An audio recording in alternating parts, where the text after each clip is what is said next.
Chipotle has hit a new low they may not be able to recover from. This is according to an annual survey. The Mexican food chain falling to 5th in the most popular brand selling Mexican-inspired food. They were first for 3 years before this. Then they dumped down all the way to 5th. So where do they go from here? Turkel brand CEO Bruce Turkel joins us now. I mean, you manage disasters and turn them around. This is a disaster. What do they do, Bruce?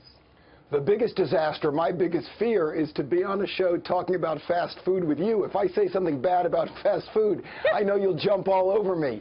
Here's the problem as I see it. Chipotle sold healthy fast food. We thought they cracked the code on that. The problem is fast food people don't want healthy. Healthy eaters don't want fast food. I don't think the customers coming to Chipotle were Mexican food fans. They were healthy food fans. And as soon as Chipotle had the scare about E. coli and the other safety issues, they lost that group. What did that leave? The fast food people, the Mexican food people, and they didn't really care about the brand. You know what they say, be careful what you wish for. They wished for this positioning, and now it's coming back to bite them. You know, it's interesting. So you kind of wonder, what was the problem there? You know, they're blaming it on, of course, the health scare that they had and people going away and not coming back. But at the same time, you know, it was a new hot thing. And then they also are getting criticized for not changing their menu. Other people have written articles about how it's actually a zillion calories when you go in there. So if you think that you're being healthier rather than, you know, going to McDonald's or whatever, like maybe it's healthier because it's vegetables if it's not poisoning you, but it's not, you know, it's not lower calorie. You're not going to be losing weight. So maybe it was just a product of you know, people sort of seeing through it. But what can they do? I mean, they've got to do something other than laying down on the ground and playing dead and giving up.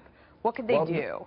The number one thing all businesses sell, unless they're selling the lowest price, which Chipotle was not, the number one thing they sell is trust. Trust is very hard to attain. It's very easy to lose. So, you know, we've talked about the steps before. The first thing you got to say is, mea culpa. There was a problem. We know what it is, and we are dealing with it. Here's how we're dealing with it. The next thing you got to do is you have to show people why they should come back. And you hit the nail on the head, Melissa, when you said they were the new hot young thing until they weren't. So they need to introduce some new things that people say, you know what, I'm willing to go try that. They have to overcome the negatives with positives. The problem is what most people do is they start talking about how everything is better, which is the same as telling people why they shouldn't not come. Yeah. Buy our jeans, they won't make your butt look big is not a great sales technique. Right, unless you want your butt to look big. And then right. Well, yes, I mean, of course. To each his own, you know, right? Who are we to judge? Bruce Turkel. Who am I? That's right. Have a fantastic weekend.